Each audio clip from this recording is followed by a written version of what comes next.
up, you guys? This is Rob from the Gay Guy Plays, and today on day 2 of No Do We Ho, we are taking a look at the Vallis Domination Collection. Now, for those of you guys who have absolutely no clue what the hell that is, it is the weapon bundle that has just been released with Fortuna, which includes the Crystal Shattering Exergis. You can see the really pretty projectile that it fires off right there. If Baruch would stop moving, then we have the precious and puzzling little Plinx. Look at it, it's so cute. And of course, the oh so shocking Galvacord. So you can pick up the blueprints to each of these individual items in the market for 20,000 credits a piece. However, if the profit taker bounties are holding out on you and RNGs is being a big massive bitch, you can always pick up each item individually in the market pre-built along with a weapon slot and catalyst. The Exergis runs 225 plat, the Plinx is 200 plat, and the Galvacord is 175. However, if you wanted to pick them up all together with a pretty decent discount, which also includes the Flox Syandana, you can always get this bundled together in the Vallis Domination Collection. Alright, so Future Rob popping in real quick because I completely forgot to show you the Syandana after I had recorded the rest of the entirety of the video, so I figured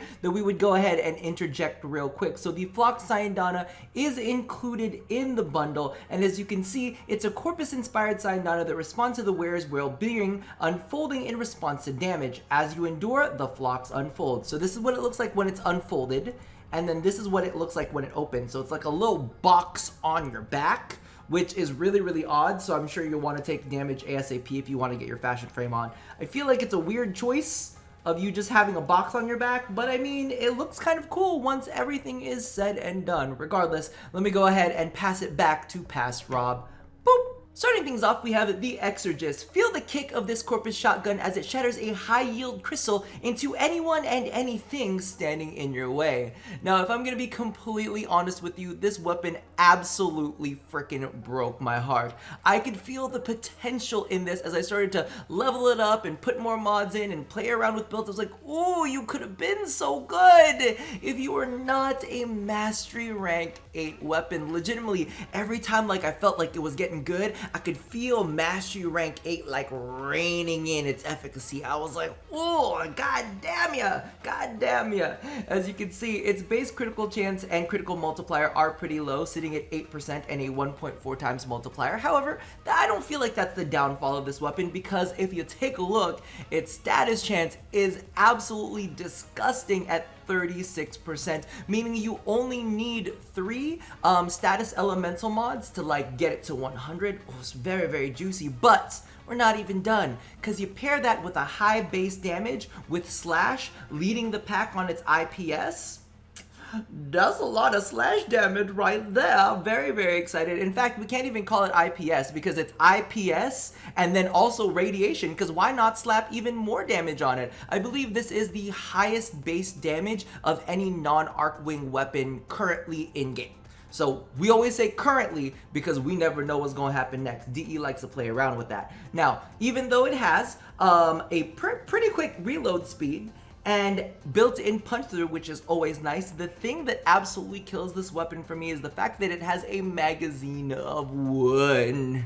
Ugh, that hurts my soul. But you know what else hurts my soul is the fact that it has a max ammo of 47 too. I'm like, why? No, please. Why do you do this? I would have been cool if maybe they gave it like a 0.5 reload speed and they had a magazine of 1, but the reload speed to magazine ratio, regardless, let's go ahead and take a look at how this baby works. So, let's bring out a ability. Now, I'll be honest, it's gonna look good-ish when we go ahead and use it on ability.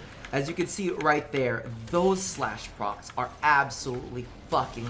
I didn't even have to fire off that 3rd shot, really. I could have just fired off 2 shots and we could have been done with it, but I really just didn't want to hear myself talk anymore. But as you can see, the high base damage with those slash procs are just fucking nasty, and it's also really pretty at the same time. Look at this fucker. He's dying to prettiness. we're literally shattering gems in his face. You might as well just call me Tarek. That's a League of Legends joke for those of you guys who did not catch on. So the slash is really what does a lot of the work here. However, as you can see, it's shoot, reload, shoot, reload, shoot, reload, which feels a little bit Tigris-like.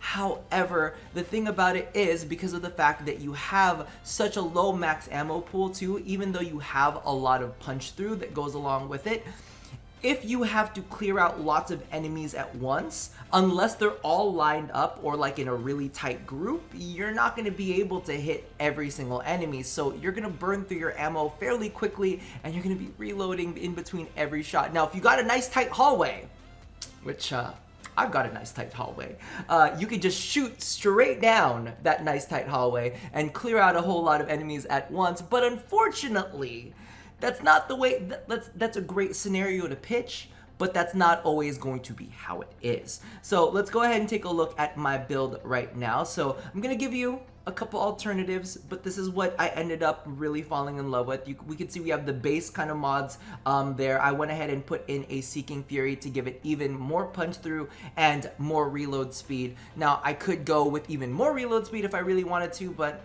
we're here, we might as well. Now, as you can see, the elemental combo that I went with was viral, and then I tossed a little heat in there as well. I only went with 3 because I really wanted to go ahead and insert Sweeping Serration. Now, for me, this was a bit of a game changer because what this ended up doing is this ended up prioritizing viral and slash by far.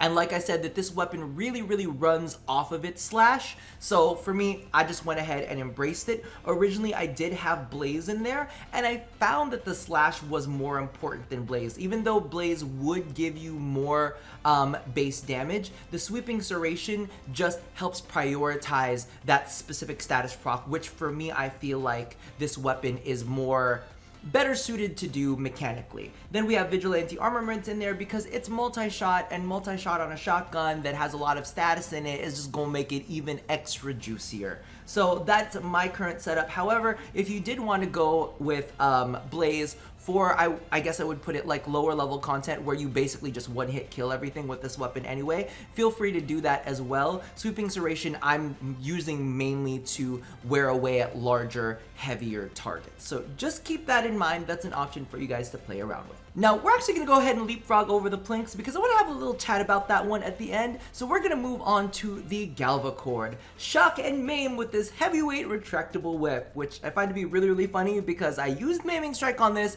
and I was thoroughly not impressed, which I guess with a Mastery Rank 6 weapon, I really shouldn't expect too much. As you can see, its attack speed is extremely low at 0.750. I was like, oh my god. I was almost tempted to put on both Berserker and Prime Fury on this, but its critical chance is only 12% and its critical multiplier is 1.8 times. So I was like, oh, do I really want to skew it in that direction? Because it does have a lot of status chance, so I figured that I would go ahead and take advantage of that. Interestingly enough, this also follows suit with the Exergis. It's got base damage plus another element. So as you can see here, its primary damage type is electricity, and it's got a good chunk of slash to follow that up with. So I figured, why not go ahead and jump on that train? So let's take a look at how this thing plays out. Now, like I said, I have to look at this and be honest about the fact that yes, it is a Mastery Rank 6 weapon, and when I was leveling this up in ESO, I was like, it feels okay. It doesn't feel great, it doesn't feel like the best weapon around. However, its speed is really the thing holding it back, and the fact that I can't stay on the map because I'm a shitty Warframe player just makes it even worse. So as you can see here, you're just kind of like, I don't know, it feels like you're waving around a floppy old fish, and while you do get some, good slash procs on it, it just feels painful as opposed to, some of the other weapons out there. And don't get me wrong, I'm cheering for whips. I want whips to be a big thing because I love me a good whip. However, this, just doesn't feel like it. In fact, like the universe is just telling me, Rob, just stop trying to kill this enemy. because I'm gonna launch you off of the edge of this map every single freaking time. As you can see, it took an exorbitant amount of times to smash that enemy. And I'll be honest with you, I tried this out with Maiming Strike as well, and it was, you know what? Let's see if this maybe was just bad procs. Cause you know sometimes that happens with sometimes that happens with like status weapons. Okay, this one is better. You can see I'm getting luckier with these status procs. There you go. That one was not nearly as bad. So clearly the first time it was just me falling all over the place and just being terribly bad. However, the weapon still did not feel very good. Thank you to anybody who just followed me. So let's go ahead and see what I could do. Like with Maiming Strike on this thing, it still doesn't feel good. So let's go ahead and toss Maiming Strike on, and we'll go ahead and we'll do a little bit, instead of Prime Fury, we'll toss on a Berserker to see if we can speed this up anymore, because literally that's the thing that makes this the biggest pain for me. I'm like, I just cannot. But as you can see right here, I feel like even with this, even the slide attacks feel very, very, very slow, and we're kind of hoping that we get some slash procs on there. But as you can see, it's just not doing the business. It's just not doing the business, and this is precisely why even with Maiming Strike, even though they put it in the name, they're like, hey, you guys, you can maim with this weapon. I was like, not very well. I'm gonna have to pass on this. I just doesn't feel good, even with Condition Overload, even with hoping for a slash proc in there. And I have a slash mod in here, as you guys saw. So I'm really trying to push that slash to do something, and it's really not. I feel terrible, and I don't want to hold you guys up anymore because I really don't want to look at this weapon. I'm just like, this is like just the most disappointment. So let's go ahead and take a look at the build again real quick. So we're going to take out Berserker, we're going to take out Maiming Strike, because those clearly did not work amazingly for me. We'll do a Prime Fury, which is what I had in there originally, and then we had Maiming Strike. Oh, it's because we took Maiming Strike out to make space for not Maiming Strike, what is it called? We took the slash mod out because of the fact that we put Maiming Strike in. Forgot about that. Where are you? Buzzkill. So Buzzkill was originally there to help prioritize the slash procs, and that's why it was kind of bad when we were just using it initially, and then it was really bad when we used Maiming Strike, but that's what I believe I was running with initially. You can, tell me if I wasn't, but I'm pretty sure that's what we had going on. Regardless, let's go ahead and talk about something a little bit more fun, potentially. And lastly, we have the Plinx. Now, the name itself is absolutely adorable, the model is adorable, and the energy effects that come off of it are adorable as well. However, I'm pretty goddamn sure that DE is trying to mindfuck us. I mean, listen to the description. Cultivate a meaningful relationship with this deceptively simple battery-powered pistol. The Plinx rewards attention and investment from the wise. What the fuck is that supposed to mean? I've already got 4 forma on this, and I'm not seeing any kind of interesting mechanics coming off of it. If we look at its stats itself, it is kind of interesting, I guess you would say. It's got really high accuracy. Its critical chance is a juicy 32%, paired with a critical multiplier of 3 times. Now, that sounds too good to be true, because keep in mind, this is also a Mastery Rank 6 weapon, so I'm like, ooh, how's this going to happen? However, it is battery powered, has a magazine of 10 and a reload speed of 8, so it's going to continuously refill that 10. 10 is kind of low, is where I feel like the Mastery Rank 6 comes in, but really where it hurts is its status chance is 4%. I'm like, whoa! And to go along with that really low status chance, it's also got, it doesn't even have IPS, you got P, and then it's got H. It's got heat built into it, and its base damage is puncture. So I'm sitting here thinking to myself, when is this weapon going to get good? Because it's not at the moment, but it's so precious and so adorable that I kind of want to keep it with me. And D kind of put it in your head with a little cute name like Plinx. I'm like, ooh, what could it be? So I'm plinking away at this enemy, and as you can see, that little 4% isn't doing anything. But what you will see is it's got a little splash. Look at the little splashy energy effects as it bounces off this guy's face. So I'm like sitting here just like, please, Plinx, do something amazing. Are you doing something amazing? And it really didn't feel like it. I mean, clearly, of course, it has no ammo that you need to pick up, so it'll constantly refill for you, so you don't have to really worry about ammo economy. It's just that it hurts when it comes to its magazine. You know what? What if DE puts something with its magazine? Hold on. We're gonna see what happens. We're gonna see what happens. I'm gonna add some magazine into this in a second, because the reason I left this weapon for last is because I want to ask y'all. What the have y'all discovered anything with this weapon? Because I looked at the wiki and the wiki didn't say nothing. I haven't seen anything on the internets about it. So if you guys have anything about this weapon, you let me know, because a part of me is like, I don't know, tell me what's going on. Some people were saying that, you know, maybe the rivens for it are really, really good. Now, the thing about that is, it's got a kind of mediocre riven disposition. So if you take a look at the riven disposition, it's only 3 dots instead of like a full, you know, full 5 dots in it.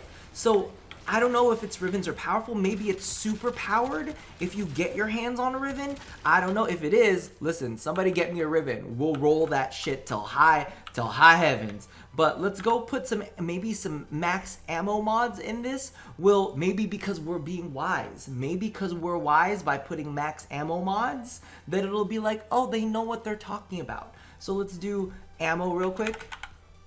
What is it? Trick mag. Oh, don't I have it? Isn't there like a prime trick mag? Or am I crazy? Let's just put this in and see what happens. No, we just lose damage. I like did that initially. I'm like, oh. It's at least with, you can see with trick mag we still have 10. Okay, wait. So maybe it's max ammo. Maybe it's max ammo that we got to do with this. Hold on. Trick mag. No, that is ammo maximum. So wait, hold on. Ammo. So trick mag. Wait, is there no wait, what? I guess there's no, or the magazine size? Magazine size? Maybe some magazine? Well, what do we got? What do we got going on here? Where is the magazine size? Magazine capacity? Maybe magazine cap. Magazine capacity. Let's go ahead and toss in like a slip magazine. Toss in a slip magazine. Maybe it takes it to 13 only? Is it more powerful now? Are you more powerful? I don't think it is more powerful, you guys. I don't know. Let me know what you guys think it could possibly be. But as you can see right here, it's really... I'm really not seeing anything too crazy with it. Is it just me? I feel like maybe it got stronger. Did it get stronger? I think that I'm just wanting this weapon to be very, very good because it's really cute. And it makes cute noises. Listen, this little recharge noise, well, it's the same recharge noise that they use for every single one. But when you hear the ding, I'm like, oh, it's so cute. So maybe that's not it. I don't know. Regardless, leave it down in the comments below because I'm very, very curious as to how this weapon gets better. I'm assuming that it's probably something along the lines of maybe a riven because that's the only thing that I haven't explored yet. But yeah, so that's about it for me. And you can see we've got the standard critical build on there. We've got some corrosive in hopes of trying to make this more powerful. And then we've got Auger Pact as kind of like, you know, the basis of it. So that's about it for the build. Regardless, toss all of your feelings down in the comments below. I think out of all of these, I'm really, really enjoying the Exergis for what I can, but beyond the fact that, you know, it's not like I can't fire it as often as I want to. The Galvacord was a huge disappointment for me, and the Plinx is just a mystery. So hopefully that gave you guys a little bit of a heads up as to what these weapons are like. Let me know about your feelings about them in the comments below, and also if you have any insights on the Plinx, I'm gonna stress that because that description is really fucking my brain. Regardless, that about does it for me for now, and as always, love somebody, hurt nobody, and touch your body. And for any of you guys who actually stayed through for this entire video and have made it to the very end, in the description at the very bottom, I've hid some glyph codes there for you. All right, I'll see you guys next time. Bye bye.